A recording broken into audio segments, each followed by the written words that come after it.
there, fictional friends, and welcome to another episode of Fully Booked. I'm Meaghan. And I'm Shirin. And we are deep in our coverage of Cozy Mystery Month for September. So cozy.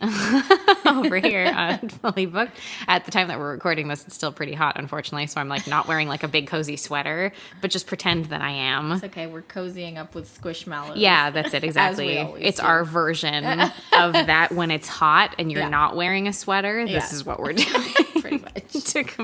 to sort of just, you know, make up for that, to compensate for the lack of sweater involved. Yeah. But today we're going to be talking about specifically cozy mysteries that involve food in some way, shape, or form. Like, why are there so many of them that are revolving around food? Oh my or goodness. that like a big chunk of the story is taken up by food. It has to do with food in some way, shape, or form at some point. Because let me tell you, there are so you found like many the whole like subgenre of it. Oh yeah, but within cozy mystery, it's so easy to do that because there are so many of them to begin with. Anyway, of course. We're gonna get into it. We're gonna get into it and talk about it. But before we get started with all of that, Shirin, what's on your nightstand right now? Well, I'm about to start the St.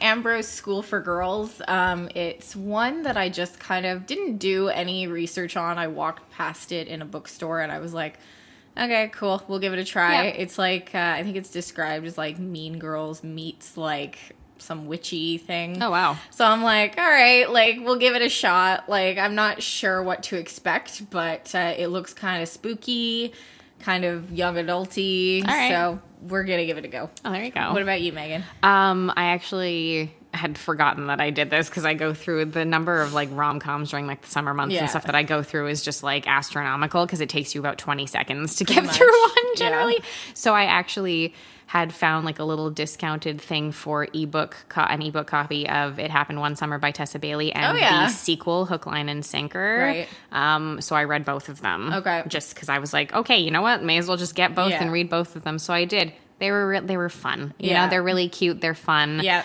It's like the small town aspect of it is always good. The characters are quirky and they're like funny. I like the relationship between the sisters a lot. Yeah, it's really good. Fun. Yeah. Yeah, no, it was just a fun time because it goes by really quickly and you're just like, you finish and you're like, oh, that was nice. Yeah, it's like an episode of like a nice show or something. You have a good time with it and you're like, oh, that was fun. Yeah, I read It Happened One Summer too and it's cute. Exactly. So let's take it down to the cozy mystery side of things and let's talk about some culinary cozy mysteries. Culinary cozy mystery. It's like a whole subgenre. That's what I've seen it called. I was sitting there thinking about like, you know, any movies that I've seen recently that would fall into this. The only thing that came to mind is The Menu, and it obviously is not a cozy mystery, but it's to do with food. And I was like, no. You're like, ooh, not that one. Not that one. Yeah, actually, I recently saw a film that's like very reminiscent of The Menu at a film festival not too long ago that has like vibes of it that are similar. Called what is it called? What You Wish For. Yeah, so fun, so cleverly written, so good. The characters were great. The tension was really good. There are a couple of like really legitimate moments of like proper surprise that you're like, oh fuck, okay, that like really jar you, but like a really good tense thriller that like stresses you out a bit while you're watching it, but everyone does such a good job and there are so many moments of like uncomfortable comedy sprinkled into it that you're like, oh no. That was how I felt about The Menu. It was so good. Yeah, that's like, it. It's oh dear. got a lot of vibes of that, but that has nothing to do with what we're talking about. I'm just digressing because I had a good time with my film festival viewing. So anyway, so culinary cozy mysteries are kind of their own subgenre within that genre. Honestly, like the number of times, because it's one of those things, we were talking about this before we started recording, but like, you know, you were saying, you were like, I've found like pretty much all of them, like all of the ones that you could have, which I'm sure that I haven't because there are so many. But I think the thing is, it would be impossible to enjoy cozy mysteries the way that I do for the fun of them and not have read several that are specifically revolve around like food and beverage in some way, shape, or form. But it's also like when you think cozy, you think like what you were saying earlier about a big sweater, but you also think like a cup of tea or a nice cup of coffee. Yes, or like a cake. With like a cake, with like a scone, or like a little piece of coffee cake or something, or like a roast dinner on a Sunday. Yeah, that's it. You know, like afternoon tea. When you like, you know, like my memories of stuff like that are like, let's say when I was young, like when I was still in school, and I would come home from school at the end of the day, you know, and it was when you're hitting like that like crisp fall into winter weather, and you come home and your mom's making dinner and it just like smells good when you come into the house because it's warmer, because like the windows are all closed and everything in there, and everything just like smells like the food that she's cooking. It's that like nostalgia that you have definitely for that. I find that create like that cozy atmosphere for you, because it brings you back to a time when you were younger and you remember things like this and you associate it with that so often. And I think that when I'm reading a cozy mystery, and very often the protagonist in these like culinary ones is someone who is involved in the food or beverage aspect of it. So they work somewhere, own a bakery or a restaurant, or they work in a restaurant with their family or whatever the situation might be. I find that when that happens, it gives you your own sense of nostalgia. So it just adds an additional cozy element to that story. It's true. It really is. Yeah, you're absolutely right. And I just think, like, you know, when I think cozy, whether it be mystery, but for sure mystery, we think fall. I mean, that's why we're doing it at this time of year. And to your point, fall, you think of all, like, the warm, and, like, you think of stews, and you think of, like, things that are going to keep you nice and warm and cozy on the inside, you know? Exactly. And so, and, like, you know, you think of mysteries, you know, I was thinking about, we talked about it last time, but Miss Marple, like, I'm pretty sure a lot of the plot points in her stories, she stops and she has like afternoon tea, of course, or it even gets used as like a plot device in many it must do. I will cop to not having read very many Miss Marple mysteries. I've read more Poirot, I find, of her stuff. But I would not be surprised at all. Like, you're talking like small town English countryside. She's obviously stopping places for food or at like the bakeries that exist there and things like that. And I'm sure that at some point in some of those stories, someone who died or whatever, like whatever mystery she's solving, have something to do with that aspect of things as well. And because I think that's what it is. I think it's just the perfect combination for it. Like, if I think of something that's become popular, like in the cozy mystery sphere, for instance, in the past like 3-4 years, there's the Tita Rosie mysteries, which I've read 2 of them. They follow a protagonist named Lila. She's Filipina, and she's moved back home with her family after like a really nasty breakup. And she works with her Tita Rosie in her restaurant, which is like really struggling to stay afloat. And there's so much talk throughout the course of the stories. I read the first, like I said, I read the first 2 for the time being, and I think I picked up the 3rd one not long ago.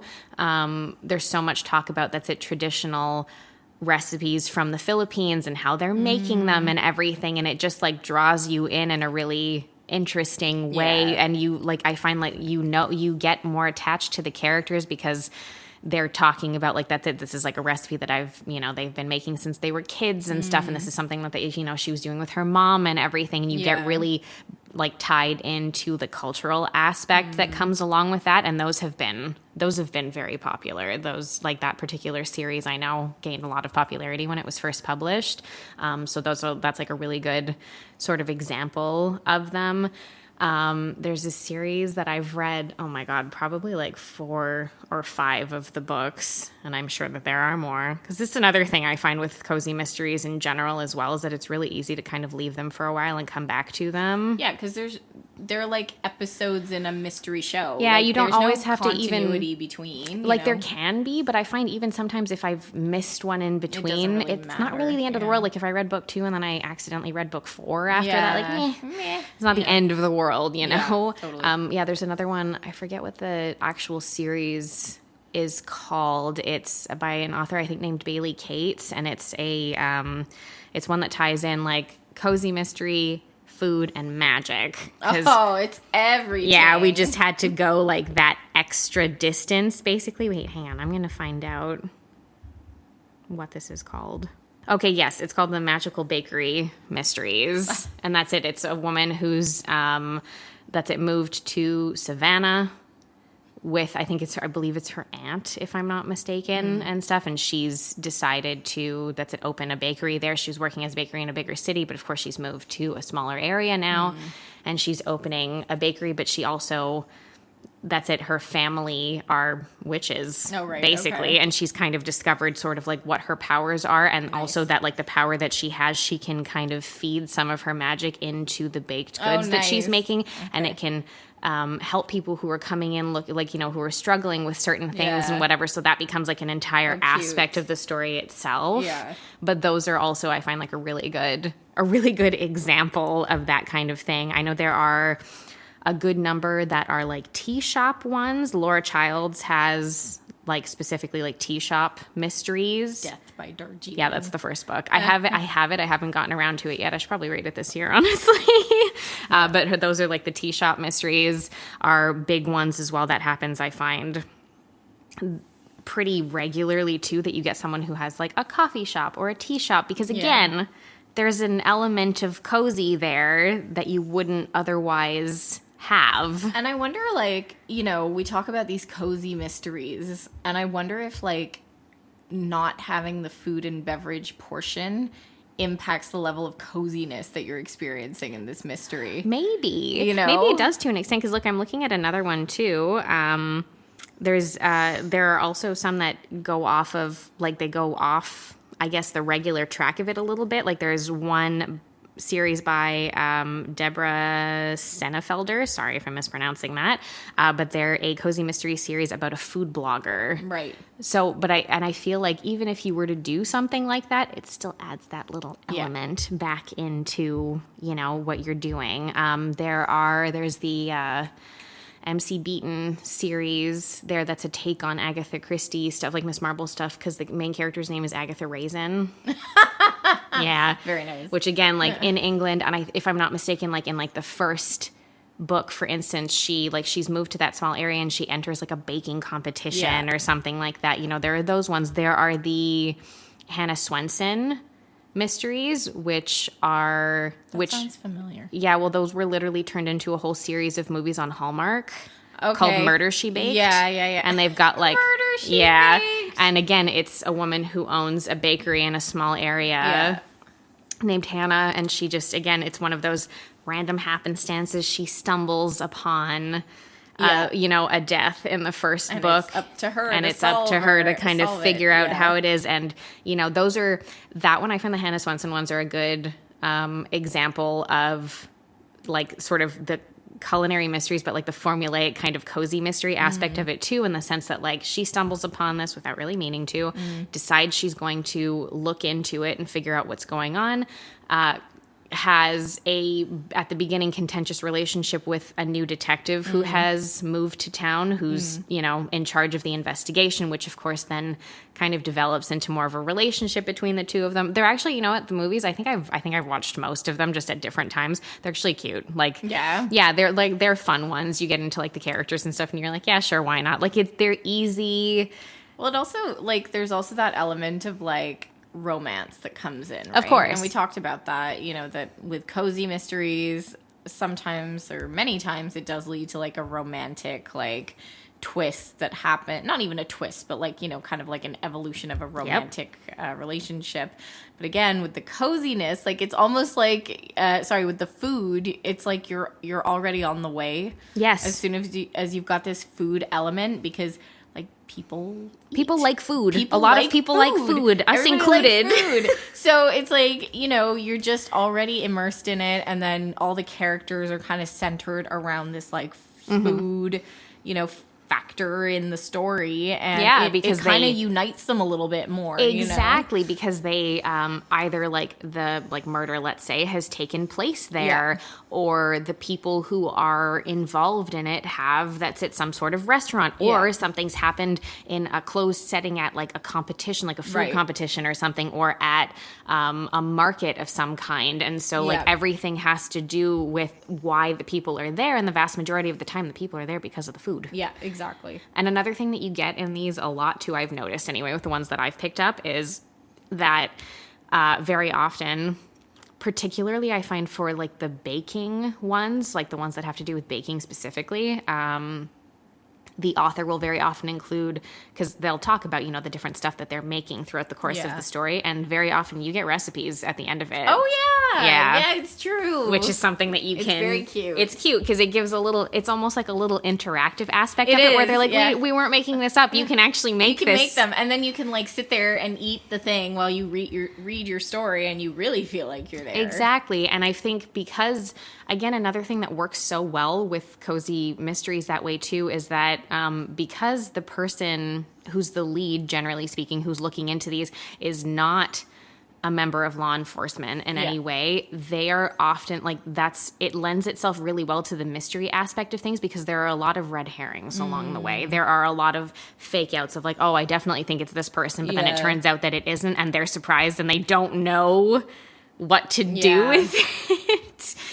Those are like a really, like, those are always a good, I guess, extra element to add to it because since this person's like, I have no background in law enforcement, I don't know this, I don't know that. But I know how to bake. Or I know how to do this, or I know how to do that kind of thing. Well, I mean, it's always funny, too, because I find that works very well for them a lot. Because I think in the Hannah Swenson one, sometimes if she's trying to get more information, she will go to the police station, like, with some of her stuff and be like, well, there you go. Hey, guys, I'm just dropping some of this off. It's like a transactional thing, right? Like, if I give you some food, then you'll give me some information. Exactly. Yeah, I love it. Cute. Exactly. But I don't know. I appreciate those aspects of it. And I think that might be what it is at the end of the day. It's just cozy. It also kind of brings you to the setting. Like, even, like, if you remove the mystery aspect of it, like, think about any, like, sitcoms that you love where, you know, there's tons and tons of episodes of the sitcom. Like, I'm thinking Friends, Gilmore Girls, Seinfeld, I don't know if Seinfeld's a sitcom, but you know what I mean. No, it is. Yeah. Situational comedy. It's whatever. Yeah. But like all of these shows that are so iconic that we tend to watch over and over and over again, the main setting is often a coffee shop or a restaurant or a bakery or a diner or something. Friends is a coffee shop. Seinfeld is in a diner. Gilmore Girls is in a diner. Is in a diner as well. So you have this food setting that like unites all the characters, and it's like this one like meeting point. Yep. And there's like the familiarity that it creates for you as a viewer, and it's the same thing when you're reading some of these types of books, is that the familiarity that it creates for you. And an author, like a good author who does a good job with these types of stories, does go that extra distance to be like, to explain the process of the person who's making the food or baking something or creating something, and the descriptions that they use for it, because you feel like you're there and you're enjoying it. You're making it yourself. You're like experiencing it in some way, shape, or form. It's true. It does give a little. It really makes you feel like you're at home, like in this story. Yeah, that's it. It gives you a spot because, it's not someone's house. No. It's a public place where others can come in. So, yeah, like I think that, like the adding of the food element removes any level of scary in the story. Oh God, yeah. Because I mean, cozy mysteries, as a general rule, they're not scary. You can always tell that no matter what, even when there are like slightly more serious things going on, like murders and stuff like that, there's just an element of low stakes. Yeah. Yep. In a cozy mystery the majority of the time, which is weird because, like, you know, I've read some where like the main character is considered a suspect for a period of time and things of that sort. I'm pretty sure in the Tita Rosie mysteries, the first one's called Arsenic and Adobo. And you told me that. Yeah, and I think that in that first one, if I'm not mistaken, the person who dies, I think it's her ex-boyfriend, the person who dies in the restaurant right after he's eaten some of the food. So it's like her and her family are suspected because how could they not be, right? Yeah. So, you know, like, and he drops dead like immediately after having eaten there. So, you know, so there's like an element of that. But it's weird because I find that, I don't know, it's just the way that the vibe of them and the way that they're written, you're never like, if you're somebody who's very squeamish, for instance, or who really doesn't like the feeling of like a thriller where like you're kind of like you're like nervous and there's a lot of tension in it, cozy mysteries are just a really great way to go about it. Yeah. Because you don't have to like feel that way where even, you know, you're invested in the character, you're invested in the story, but you're not like heart palpitations are not happening. Like you're not having like, I'm just going to sit back and eat a scone. While that's it. And like, you know, and I find that cozy mysteries are up there with like rom-coms in that sense. Like I can read them in a very short period of time. I have a good time with them and it doesn't matter if I come back to them right away or if I wait several months in between. I always like, they're always just an enjoyable sort of way to spend like an afternoon or something. Particularly, that's it when we're getting into September and, you know, the weather starts to change. It's a little bit chillier. I like to go and read like on my balcony when I can and stuff for a period of time. Like it's nice. Yeah. And there's just something about that. There's something about a chill in the air in general that just makes me be like, oh, you know what I could use is like a little mystery right now just to change things up a bit. Well, you never know what the winter's going to bring, so I guess the weather in itself is mysterious. It sure is around here anyway. Yeah. We never know what we're going to get. But do you guys read a lot of cozy mysteries? Are there any like, you know, specific like culinary ones that you've read that you really enjoy? You can let us know about that over on Instagram or on Threads at fullybookedca. You can also check out our Facebook group at facebook.com/groups/book was way better. But until next week, guys, keep on reading. Thanks, everyone.